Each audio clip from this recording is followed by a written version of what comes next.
Hi, I'm Mark from Ask the Pool Guy. Today we're talking about pool liners. A lot of people, when I'm out on a service call somewhere, a lot of people are curious. They want to know if they have a liner pool, when it's time to change it. If your liner has been severely beaten by the sun and is extremely brittle and cracking, then it's kind of a no-brainer. But otherwise, when it comes to replacing a liner, you want to kind of stay ahead of the curve if you can as far as problems go. You don't want to wait to change your liner to the very last minute, because if you do have a liner that's falling apart and you got constant water washing underneath it, if you have a sand bottom, you can wash up a lot of rocks and stuff. And if you have a vermiculite bottom, it can cause some issues with just the hard bottom. Whether you need to get it replaced, it can change the price of what it would be to change the liner. Right here, I got a liner sample book by Cafco.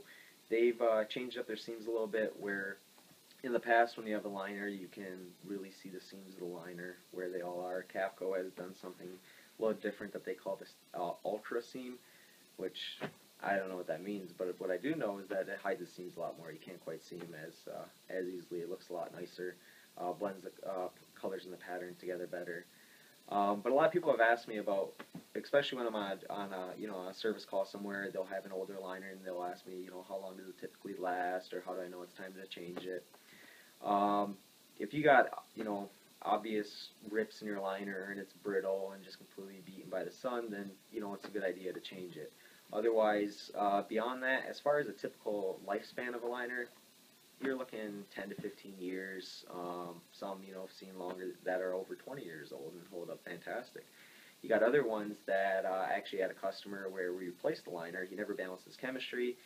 His pH was pretty much 0, and he closed the pool that way, and when he opened it, the whole thing looked like it was pruned up. It was just basically, it was sore to look at, looked like it was starting to crack. It was just surprising how in such a short span of 6 to 9 months, maybe tops, that the liner was completely toast. So that's another good reason to keep up on your water chemistry. But other than that, with liners, they will fade with the sun. They'll fade with overuse of chlorine, but that doesn't necessarily mean that they need to be changed. It's kind of the integrity of the liner itself.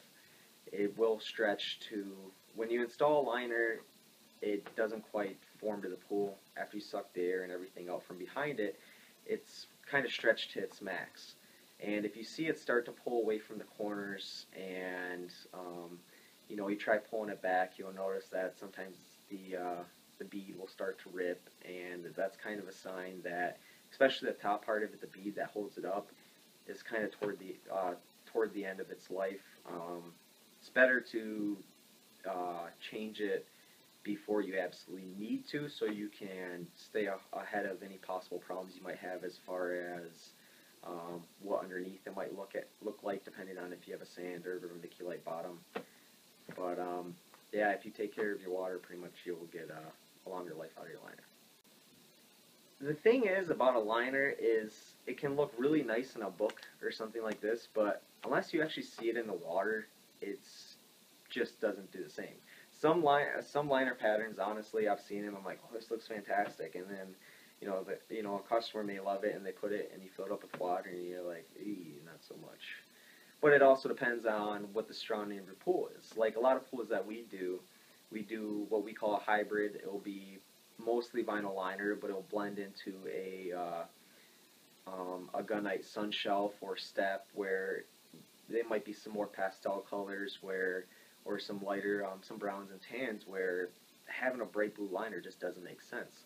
So you also kind of want to take a look at what your surroundings are. If you have kind of a theme to your backyard, you don't want something that's going to stick out like a sore thumb.